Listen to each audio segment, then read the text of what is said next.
Also in the street plan of Washington, you find pentagrams. So here we have two pentagrams in the street plan of Washington. The top one points into the Capitol building, and the one at the bottom points into the White House.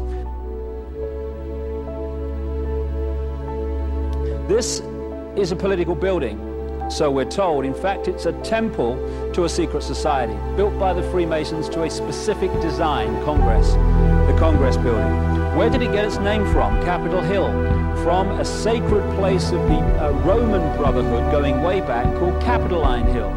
And when Madeleine Albright, high priestess of this brotherhood, became Secretary of State, and she went across on her first overseas visit to Europe, she actually went to Rome and made an official visit, what for her would have been a pilgrimage to Capitoline Hill in Rome, and that's where we get Capitol Hill from. This is George Washington. In the last century, they decided they didn't have a decent statue of George, so instead of getting an American to produce one, they ordered it from Italy, from Florence. And when it arrived on the dockside, people were staggered, because here was George, the first president of the United States, depicted naked from the waist up with this cloth over his Bill Clinton's, and then pointing up one arm, pointing down the other. What's going on? Unless you realize where these people are coming from, it's inexplicable. Well, if you just hold that in your mind, arm up, arm down, naked from the waist up, and then Bill Clinton's covered in a piece of cloth, well, this is where it's coming from. This is the ancient depiction of the compilation of the negative force symbol that the Templars worshipped, or the high-level Templars worshipped anyway, called Baphomet. And this is why they depicted George Washington in that way.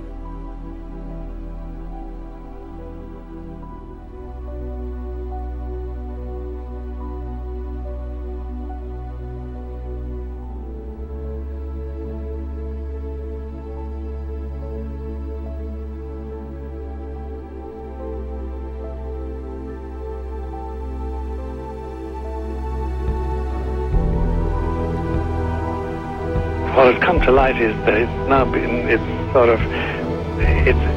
is not so surprising for a lot of people that there are covens amongst the very educated class, architects, doctors, lawyers, priests, brokers, and the leisure class.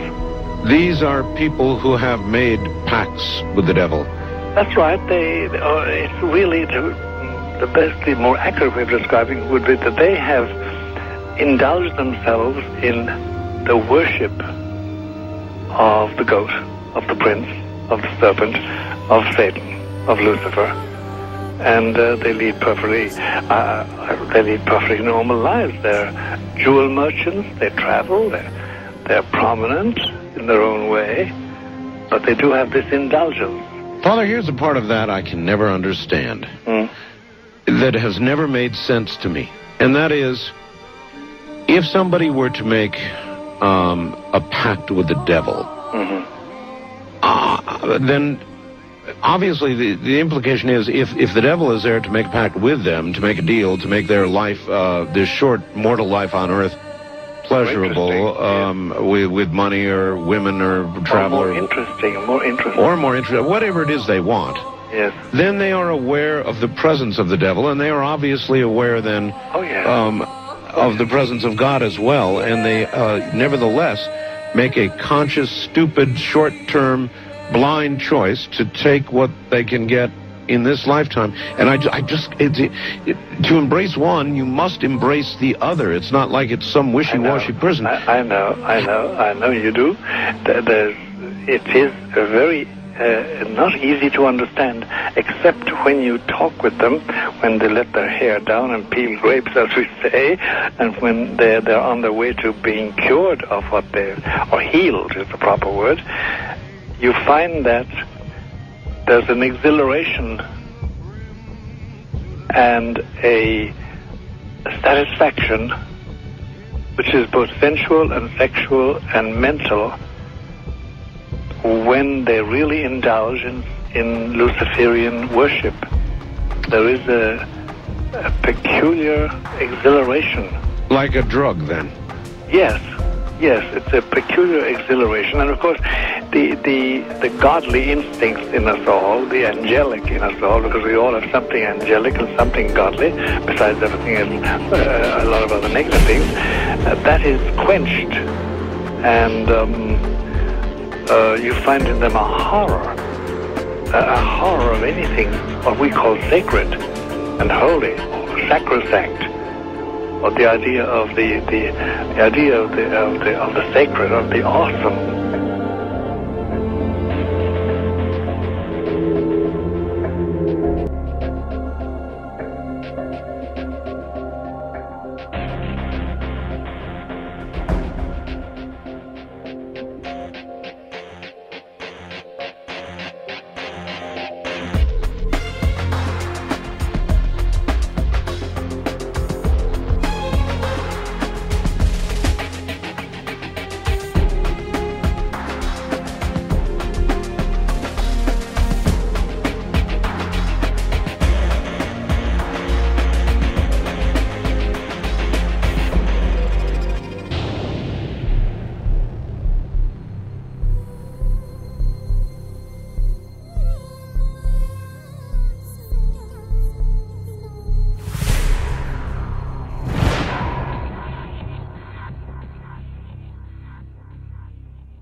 How in the world did you ever get involved in praying to the spirits?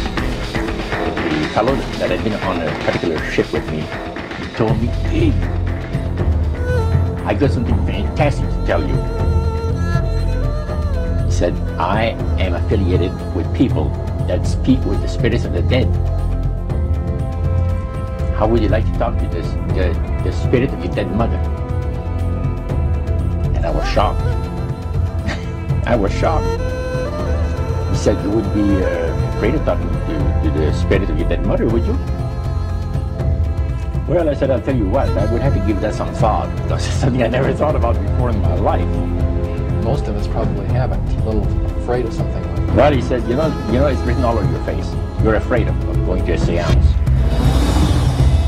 But he says, I know you. He said, you're going to come.